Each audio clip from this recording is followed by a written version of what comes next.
पन्ना नगर पालिका परिषद लोगों के लिए अब नर्क पालिका से कम नहीं है, जो आए दिन मीडिया की सुर्खियों में बनी रहती है। और यहाँ के दबंग सफाई दरोगा वीरेंद्र चौरसिया, जो कि अध्यक्ष पति के खासम खास बताए जाते हैं, आए दिन अपने कारनामों को लेकर सबसे ज्यादा मीडिया की सुर्खियों में बने रहते हैं।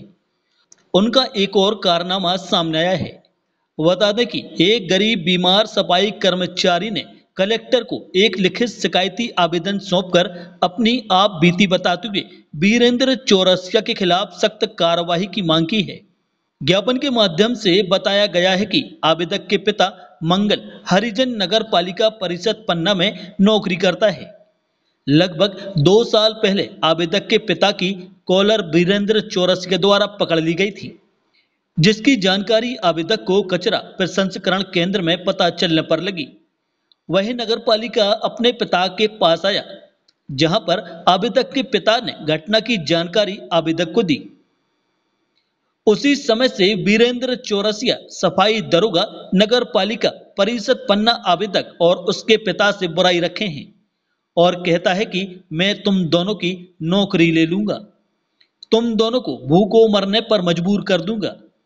आवेदक की दिनांक 23 अप्रैल 2025 से दिनांक 30 अप्रैल 2025 तक तबीयत खराब थी, जिसकी सूचना आवेदक ने लिखित में दी थी तथा दिनांक 30 अप्रैल 2025 को मेडिकल प्रमाण पत्र भी प्रस्तुत किया गया, जिसे वीरेंद्र चौरसिया ने लेने से इनकार कर रहा है। प्रमाण पत्र लेने के लिए 20,000 रुपये रिश्वत की मांग कर रहा है।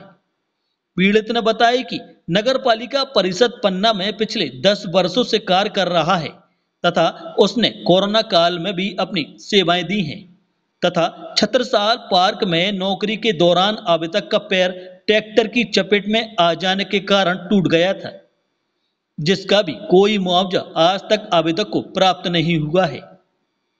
ज्ञापन के माध्यम से मांग की गई है कि वीरेंद्र चौरसिया सफाई दरोगा नगर पालिका परिषद पन्ना के द्वारा की जा रही जातियों और जुल्म से बचाकर आवेदक की नौकरी का संरक्षण किया जावे। आज कलेक्टर को ऑफिस आए हैं हम कागज देने के लिए, एक बार पहले भी दे चुके हैं और मेरी कोई सुनवाई नहीं। मुझे 10 साल काम करते हो गए नगर पालिका में। वीरेंद्र चौरसिया जी हैं जो उनको काम पे नहीं ले रहे हैं। वो कह रहे हैं कि नहीं लेना है, तुम्हें जहाँ जाना हो वहाँ चले जाओ। एक बार मेरा लड़का गिर गया था छत से, छोटा सा बच्चा, तो उसको लेकर नागपुर चले गए थे, तो उन्होंने 15 दिन महीने भर मुझको काम पे नहीं दिया। तो वो भी हो गए। फिर जैसे तैसे सीएम साहब ने लिखत में, उन्होंने बोला कि लिखत में लिया, तो सीएम साहब ने लिखत में दिया, तो एक बार ले लिया काम। और फिर बाद में अभी मेरी तबीयत ख़राब हो गई थी, तो मैंने वो भी दी एप्लीकेशन कि मेरी तबीयत ख़राब है तो मैं काम पे नहीं आ पा रहा।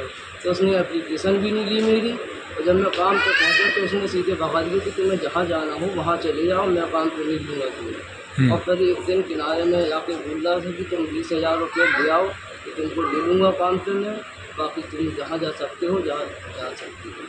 काम पे नहीं लिया जा रहा है। आज महीने भर हो गया है। मेरे 2 बच्चे हैं, भाई लड़की बच्ची वाला हूँ मैं, काम पे नहीं ले रहा है। वीरेंद्र चौरसिया कह रहा है कि नहीं ले रहा है। 1 महीने से भटका रहा है, आज तक काम पे नहीं दिया। एक बार कलेक्टर ऑफिस में मैंने वो दे दिया, आवेदन दिया था, तो उसकी कोई सुनवाई नहीं हुई। आज फिर मैंने दोबारा दिया है, देखो कब सुनवाई होती है मेरी कि नहीं। सीएम साहब से मिला था मैं, तो सीएम साहब ने कुछ नहीं कहा, जी बस बोले कि हाँ हो जाएगा, तुम्हारा काम हो जाएगा। उनकी भी नहीं सुन रहा है, काम पे ले नहीं रहा है। तो आपने अध्यक्ष से बोला है तो वो भी नहीं सुनते किसी को। वो बोलते हैं तुम मेरे को काम करवाना है तो चौरसिया को काम करवाना है। चौरसिया के पास जाते झाड़ू हमको चलवाना है तो उसको चलवाना है। क्या चाहते हैं आप? ये चाहता हूँ कि 10 साल हो गए मेरे को काम करते हुए, तो मेरे काम से ले लिया जाए, यही चाहता हूँ। बाकी मेरे नौकरी में मेरा पैर भी टूट गया था, तो कोरोना काल में मैंने जितनी लहा से आज नहीं सब बात मुझे मैंने भेजी थी कलेक्टर द्वारा, मेरे को जो भी मिला था क्या बोलते उसको प्रमाण पत्र दिया गया था कोरोना काल में, वो भी है मेरे पास, सब कुछ नहीं। फिर भी काम पे नहीं ले रहा है। वो किनारे में जाके ये बोल रहा था कि 20,000 रुपये ले आओ तो तुमको काम पे बोलूँगा। बुंदेलखंड प्लस के लिए पन्ना से अरमान खान की रिपोर्ट।